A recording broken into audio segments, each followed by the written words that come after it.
Phone के बाद महेन मुझे एक वैश्या की तरह इस होटल में छोड़ के चला गया। और मेरी तरफ से महेन को एक मैसेज दे देना, मैं उसकी जिंदगी से दूर चली जाऊंगी। I don't want him any more. और तुम्हें बर्बाद कर दूंगी शीला। सर, भंडारी ने धमकी दी है कि अगर हमने उसकी झुग्गियों को हाथ लगाया तो मजदूरों को मारेंगे। कोई भी लेबर कंपनी लेबर सप्लाई नहीं करेगी। और यहाँ तक कि उसने ऑफिस में गुमनाम फोन भी किए हैं सर। पता नहीं तुम्हारा ध्यान कभी मेरे इशारे की तरफ भी नहीं जाता। मल्होत्रा इंडस्ट्रीज कहो इसे फाइनेंस कर दें या वही इस प्रोजेक्ट को लॉन्च भी कर दें। आज मैंने अपनी जिंदगी का बहुत बड़ा फैसला लिया है। जी हाँ, मैं शादी करूंगी। वो हैंडसम लड़का है प्रहलाद।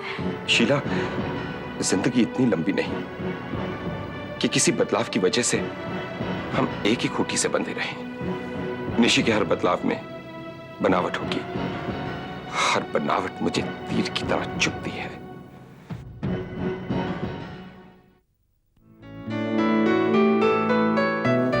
मेरा इस फाइल में सारे डॉक्यूमेंट्स मौजूद हैं। राव अंकल की वसीयत, उनके घर के सेल पेपर्स, उस प्लॉट का ट्रांसफर डीड। लीगली हमारे पास सारे कागजात हैं। क्या नाम बताया तुमने उसका, जिसका कब्जा है उस प्लॉट पर? भंडारी नाम से जाना जाता है वो इस एरिया में। सुना है काफी रोब है उसका वहां पर। पिछले 2.5 साल में हमारे प्लॉट को छोड़कर वैसे कई प्लॉट्स पर उसने अपना कब्जा जमा रखा है। लेकिन अपराध की दुनिया में उसका लेवल कोई खास ऊंचा नहीं है। 2.5 साल? 2.5 साल से इतने बड़े प्लॉट पर एक आदमी गैर कानूनी कब्जा जमाए बैठा है, तो उसे किसी ना किसी की बैकिंग तो होगी। रियल एस्टेट के बिजनेस में क्राइम इतना बढ़ता जा रहा है कि ऐसे केसेस तो आए दिन आते रहते हैं। तो तुम्हारे हिसाब से हमें क्या करना चाहिए?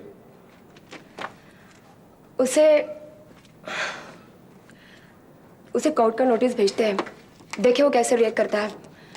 और मैं भी ये जानने की कोशिश करूंगी कि उसका क्राइम रिकॉर्ड क्या है। ओ मेधा, क्या तुम सचमुच समझती हो कि उसे कोर्ट का नोटिस भेजने से कोई फायदा होगा?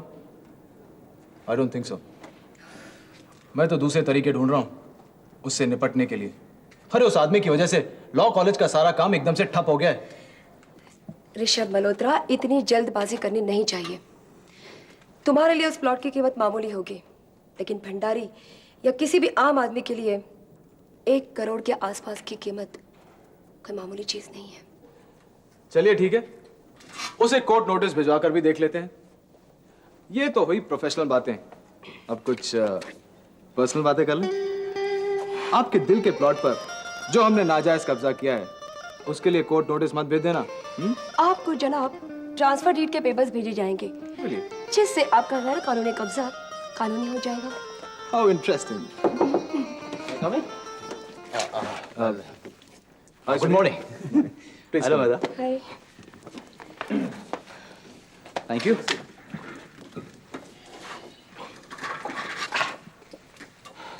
भाई सुनील, अब तो ये तय करना मुश्किल हो गया है कि आजकल तुम मुझसे मिलने आती हो या मेधा से।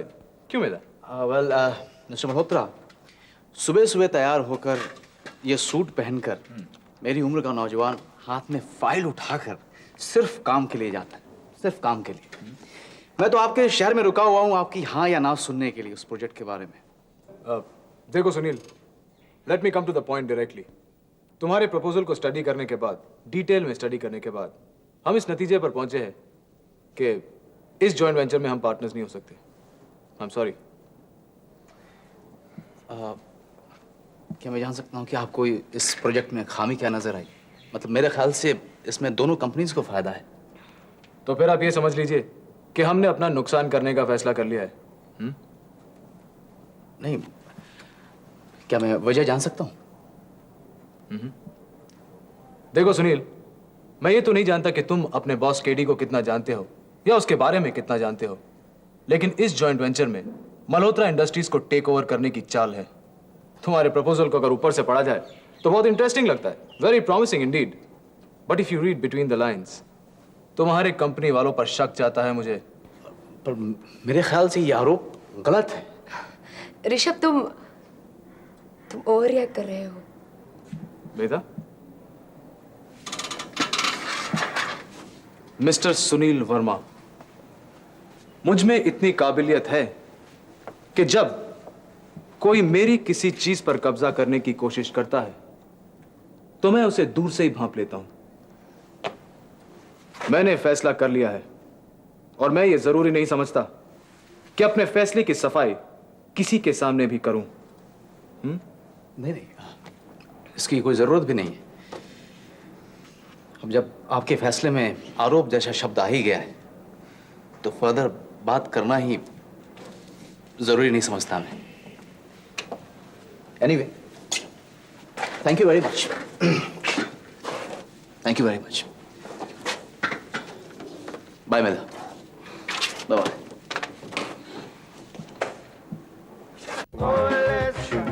3, 4. 1, 2, 2, 3, 4. 1, 2, 3, 4. 1, 2, 3, 4. 1, 2. अच्छा, enough for the day. Thank you. Good.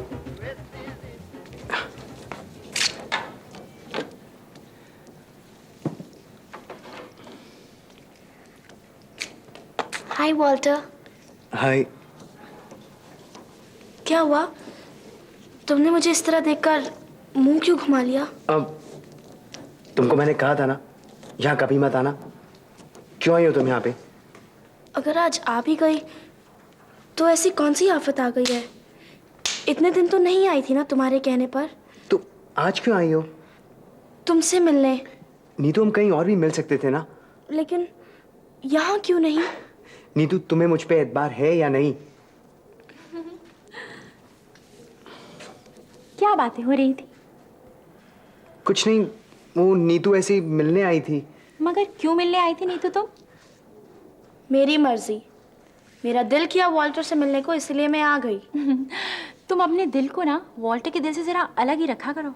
क्यों? तुम कौन होती हो? मैं कौन होती हूँ?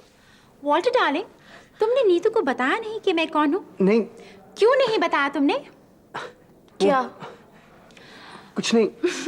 वॉल्टर मेरा है और मैं वॉल्टर की, और अगर किसी ने हम दोनों के बीच में जबरदस्ती आने की कोशिश की तो अंजाम अच्छा नहीं होगा। हाँ नहीं।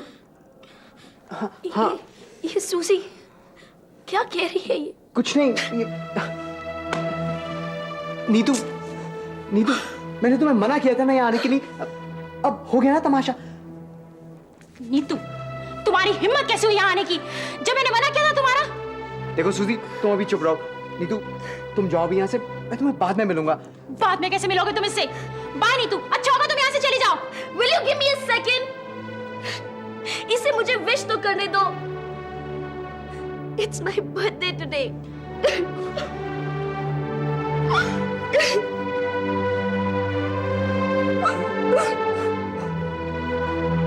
क्या बात है निशी?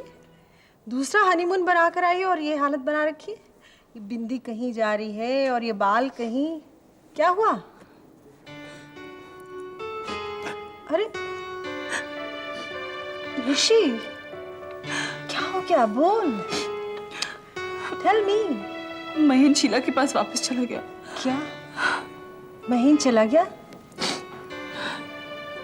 जिसे तू हनीमून समझ रही थी, वहां पर शीला का फोन आया और महेंद्र ने झट से अपना सामान पैक करके उसके पास रवाना हो गया। और जैसे कोई बच्चन आदमी किसी वैश्या को छोड़कर जाता है, उस तरह मुझे छोड़कर चला गया होटल में। कुछ तो हुआ होगा तुम दोनों के बीच। कुछ नहीं हुआ था। हम दोनों ने कितनी खूबसूरत रात गुजारी थी। मेरे हर खुशी में, हर हंसी में एक विश्वास शामिल था। मैं शीला को भूल चुकी थी और शक न जाने कब मेरे दिमाग को छोड़कर चला गया था। लेकिन महेंद्र शीला को भूल नहीं सका। उसने उसको अपने दिमाग से मिटाया नहीं, उसे छुपा के रखा। शीला की एक आवाज आई और वो दरवाजे तोड़कर उसके पास चला गया। मैं तो सपने में भी नहीं सोच सकती थी कि ऐसा कुछ मुमकिन हो सकता है। मेरी क्या कोई हस्ती नहीं है उसके सामने? मैं कुछ भी नहीं हूँ। तुझे मालूम है रेनू, जितनी दुख और बेइज्जती मुझे इस बार महसूस हुई ना, मुझे उतना उस वक्त भी नहीं लगा था जब मुझे शीला और महेंद्र के अफेयर के बारे में पता चला। रेनू, ये मेरे साथ क्यों हो रहा है रेनू? Relax Nishi, relax. जो हुआ ये ठीक नहीं हुआ, लेकिन अगर हमारी जिंदगी के सारे मसले इतनी आसानी से हल हो जाएंगे तो शायद हम हर रिश्ते की कीमत नहीं जानेंगे। मुझे लगता है कि हमसे सबसे बड़ी गलती तो ये हुई कि हम ये भूल गए कि शीला भी एक औरत है, और जो औरत किसी शादीशुदा मर्द के साथ संबंध बनाती है वो उसे आसानी से नहीं छोड़ने वाली। वो उसे हासिल करने के लिए कुछ भी कर सकती है। मैं क्या करूं रेनू, मुझे रोने के सिवाय कुछ नहीं सूझता, कुछ समझ नहीं आता। तुम इतनी जल्दी हार क्यों मान जाती हो? अभी तो तुम्हारी और शीला के बीच टसल शुरू हुई है। अरे शीला के पास है ही क्या, सिर्फ एक नाजायज संबंध, और तुम महेन की शादीशुदा पत्नी हो। इस संबंध को तोड़ना इतना आसान नहीं है। हाँ, और अब जो शीला ऐसी चालें चलने लगी है ना, इससे साफ जाहिर होता है कि वो तुमसे घबराने लगी। घबरा गई है Sheila? What are you talking यार? तू मुझे झूठा दिलासा दे रही है। कम ऑन यार, तुम हारी कहाँ हो जो मैं तुम्हें दिलासा दूंगी? हाँ, होटल में शीला के फोन करने से साफ जाहिर होता है कि वो घबराने लगी है। उसे लग रहा होगा कि महेन तुम्हारे ज्यादा करीब आ रहा है और वो उसे खो रही है, इसीलिए उसने ये चाल चली होगी। अब देखना, हम भी ऐसी चाल चलेंगे कि वो देखती रह जाएगी। जब तुम लोग एक साथ थे तो तुम दोनों काफी करीब आ गए थे ना? हाँ। तुम ऐसा करो, गुस्से को दफन कर दो, गुस्सा बिल्कुल भूल जाओ, नफरत भूल जाओ, और महेन के साथ वही मिठास, वही कॉन्फिडेंस ले आओ अपने बिहेवियर में। और ऐसे करो जैसे शीला नाम की कोई चीज ही नहीं थी। अगर ढोंग करना पड़े तो ढोंग करो। अगर कहीं शीला को पता चल गया कि उसकी चालों का असर तुम्हारे ऊपर हो रहा है तो फिर वो और चालें चलेगी। इसलिए तुम इस तरह से बिहेव करो जैसे वो है ही नहीं, शी डजंट एग्जिस्ट, और तुम महेन के साथ पूरे कॉन्फिडेंस के साथ उसकी पत्नी बनकर रहो। लेकिन कब तक? सिर्फ 1 महीने तक। उसके बाद तुम उसे एक ऐसी खबर सुनाओगी कि वो खुद तुम्हारे पास खींचा चला आएगा। कैसी खबर? 1 महीने बाद ये खबर उसके कानों तक पहुंचेगी कि तुम माँ बनने वाली हो, और तुम्हें भरोसा है कि इस बार लड़का ही होगा। What are you talking? अगर मैं प्रेग्नेंट नहीं हुई तो? नहीं हुई तो क्या हुआ, ये संभावना जरूर उसके दिमाग में डाल दी जाएगी, और फिर महेन को तुम्हारे पास लौटकर आना ही होगा। सिर्फ 1 महीना इस अग्नि परीक्षा को झेल जाओ।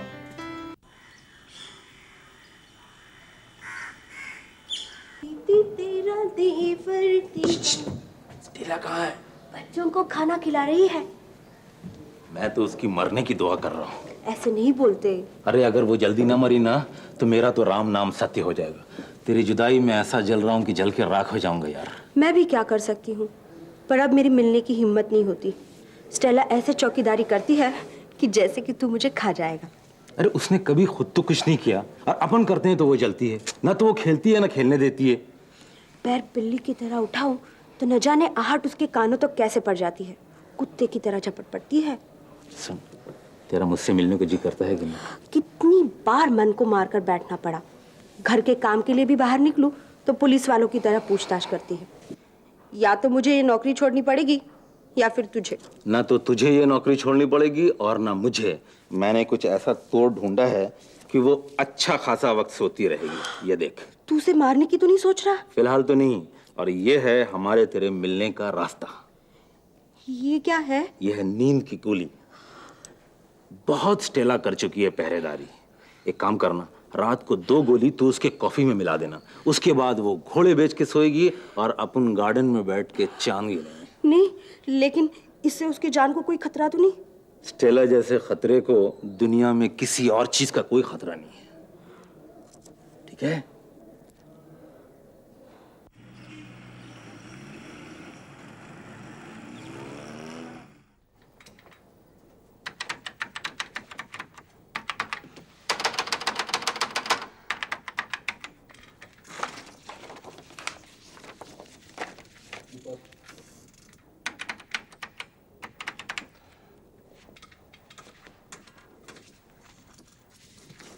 हेलो, कहाँ खोई हुई हो? नहीं, कुछ नहीं। अरे भाई, कोई बात तो जरूर है। माथे का पसीना बता रहा है। महेन, जब मैं तुम्हें काम करते हुए देखती हूँ ना, बहुत दुख होता है। मुझे काम करते हुए देखकर तुम्हें दुख क्यों होता है? हाँ, बहुत भोले हो तुम। बिना किसी स्वार्थ के, बिना किसी मतलब के इस कंपनी के लिए दिन रात एक किया करते हो। हाँ, बदले में तुम्हें क्या मिलता है? Very simple. मैं इस कंपनी का वाइस चेयरमैन हूं। लेकिन क्या हैसियत रह गई है इस कंपनी में वाइस चेयरमैन की? सारे डिसीजंस तो वो ना समझ ना तजुर्बेकार ऋषभ लिया करता है। अरे नहीं बाबा, ऐसी बात नहीं है। ऋषभ हर फैसला मुझे कंसल्ट करके ही करता है।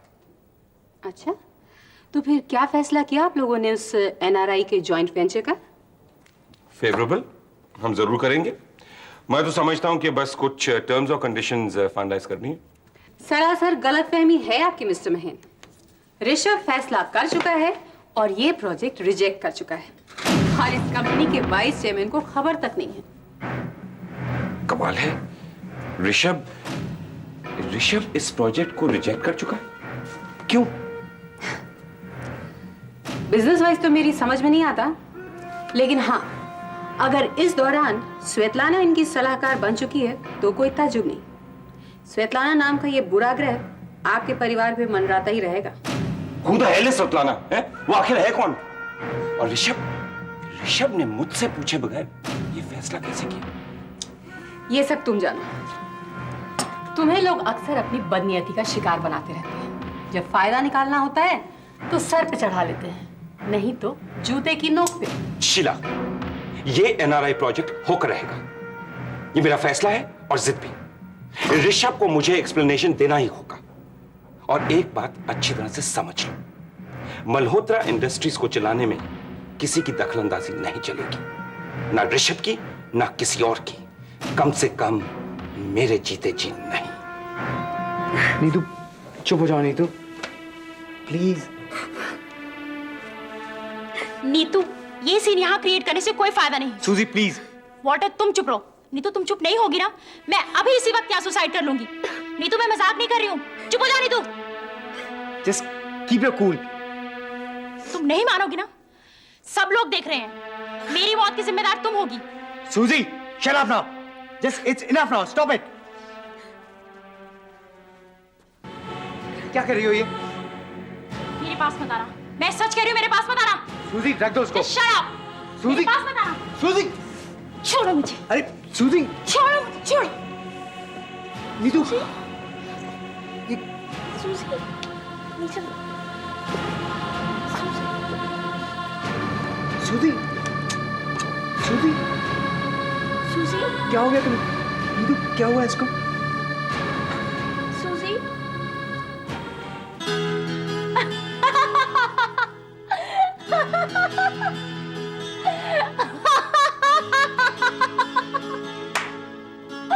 Look at you both. Oh God. Walter, you fool. बस इसीलिए नीतू से मिलना बंद किया था। नीतू, पता क्या हुआ? मैंने वॉल्टर से सिर्फ मजाक किया कि अगर तुमसे मिलना ये बंद नहीं करेगा तो मैं खुदकुशी कर लूंगी। तो वो सब मजाक था? ऑफ कोर्स मजाक था।